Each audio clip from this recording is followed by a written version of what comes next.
Magandang hapon sa inyo lahat. Ito si Herbert Curia, author, host ng Talakayan Herbert TV.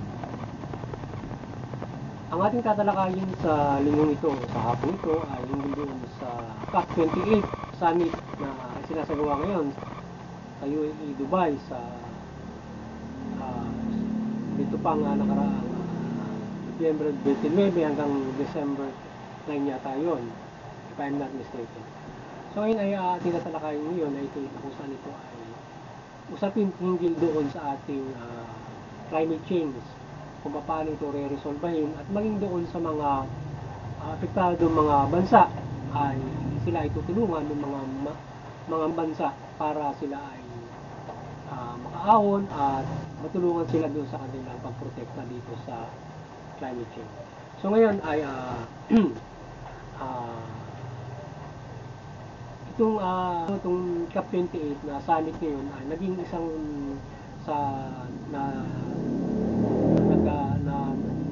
nagpupulong ngayon doon sa UAE ang bawat mga bansa, mga kinatawan doon, at meron din tayong kinatawan doon. Ngayon ay ating suportahan ito at tayo'y makiisa para sa pangangalaga ng ating kalikasan, at tayo ay yung climate change, so yung pabago-bagong panahon na nagdudulot ng El Nino, El Niña, at saka mga malalakas na mga sakuna kagaya ng mga bagyo. Ito yung nakaka-apekto rin ng pagdudulot din ng epekto sa lindol. Kaya ngayon kung ma-antibody po itong mga epekto sa ating bansa, sa ating mundo, para magkaroon ng mga sakuna. Pangunahin yung mga bagyo na natitrigger noong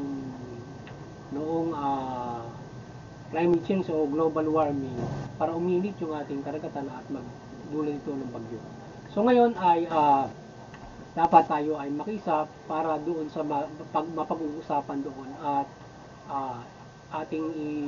tayo ay magbuo ng ating mga kuro-kuro o ng ating mga opinyon, at ating itong pag-isahin hanggang sa ito maging isang mahusay na panukala para doon sa climate change, para yun ay makadagdag kung ano yung maaari nating mangyari. So kagaya ngayon, suportahan natin na yung loss and damage fund. Magalak yung mga vulnerable countries na apektado ng mga sakuna, dahil nag-pledge yung iba't ibang mga bansa kagaya ng UAE, Germany, EU na daang milyon na dolyares para makatulong. So sana ito ay maibahagi ng patas, at yung mga bansang apektado na mahihirap matulungan yung mga may apektado, at yung bansa nila mismo para makaahon at matulungan sila na makapag-provide sila ng mga climate resilient sila, o yung global warming resilient, o sustainable sila para din bagay, para maprotektahan nila yung kanilang bansa on the climate change na nangyayari pa ngayon hanggat hindi pa ito na-resolve, para yung mga mamamayan ay hindi sila sasalanta at nakaka-recover sila, at meron silang pagkukunan kung sakasakaling sila ay tamaan. Ito halimbawa mga malalakas na bagyo, pagbaha, mga landslide, etc. dito sa Pilipinas. So ngayon ay yan ay isang bagay na tayo ay na ating suportahan yan, at pasalamatan natin yung mga bansang nag-pledge yan. Sana yung ibang malalaki pang mga bansa kagaya ng China, ibang mga bansa, mag-pledge sila doon na kung saan sila may malalaking ambag sa global warming o carbon.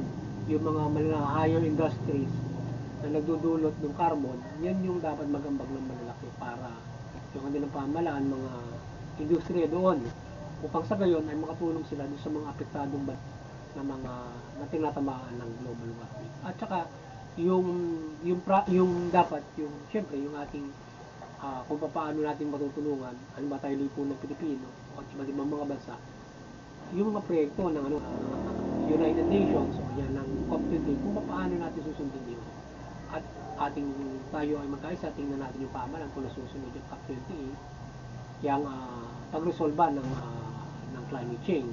So tingnan natin sa plan yan, at yung iba't ibang pamahalaan. At ngayon, alam mo, yung kung papaano ano ba, ma-recover uli yung mga kabundukan niya. Mula dito sa ating bansa, yan, pagtatanim, yan, maaari tayo ay magbigay ng volunteer o makisa tayo dyan. Bawat mga sektor, malipunan, kaya mga kabataan, makisa dyan. At yung ating pamahalaan, halimbawa yung sa climate change commission natin, dapat, at saka yung NDN, dapat talagang talagang pangalagaan nila sa pamamagitan na may nagbabantay ng mga itinatanim ng mga puno, hindi makikita nila. Kasi kung itinanim lang, maaaring dahil lang mamaya bumagyo o ano man mangyari o sirain ng mga hayop o mga tao rin, yung mga itinanim, dapat may nagbabantay hanggang sa lumaki. At ito ay patuloy na sustentuhan yung mga pagtatanim na yan sa mga kabundukan. Halimbawa, itinanim yan, dahil babantayan yan, mayroon talagang tao sa kabundukan na nagtatanim ng mga puno. At iba't ibang mga dapat gawin ng mga tao para makatulong tayo dun sa pag-aalis ng global warming o yung carbon sa ating kapaligiran. Mula sa negosyo at pangkaraniwang pamumuhay ng bawat isa, kung paano tayo mamumuhay na hindi tayo masyadong makaambag ng carbon. So mga ganun mga bagay yan, na kung paano tayo magiging masinop at kung paano tayo hindi magiging makakambag naman. So sana ay yung ating bawat sa Pilipinas, yung bawat sektor, yung ating pamahalaan, yung bawat mga barangay nito ay patuloy na makapangkampanya para doon sa global warming solutions na ano ba pinag-uusapan sa COP28, dadalhin sa bawat mga bansa at susolusyonan yan for every tayo naman, ibaba natin sa bawat barangay. Tingnan ng ating mga sekretary, DILG, yan, ang ating kabuuan ng pamahalaan climate commission, yan, yung ginagawa ng mga yung mga barangay para makatulong. Sa gayon, ay makikita ngayon kung tayo ay malaking ambag at hindi basta tayo patuloy na lamang na tutulungan doon sa loss and damage. Dapat meron tayo kung bangkingin pa para tayo ay at malis din natin yung ating mga industriya na nag-aambag ng carbon pollution, lalo na mga sasakyan. At maging sa mga ibang bansa, sana sumunod sila dyan. Ngayon, magabayan naman ng Santa Maria at lahat ay mamuhay na maayos. Kaya sana mangyari. Kaya tayo gabay ng Banal na Panginoon. Sa tayo sama-sama manalangin palagi.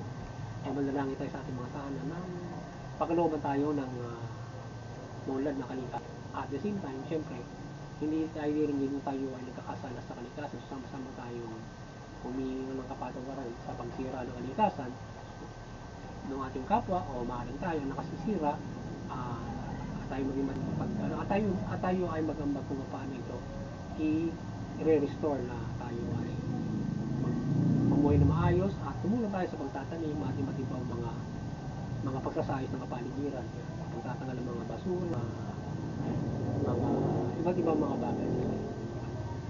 So yun, at sana ay maging mahusay yung mangyayari doon sa COP28 at ito ay makaresolve sa ating makatulong sa global warming, climate change. So muli, magandang hapon sa inyo lahat. Sana tayo pagpalain ng Diyos na tulungan tayo sa pag-resolve sa pangalaga ng ating lipunan. Magandang hapon sa inyo lahat at God bless.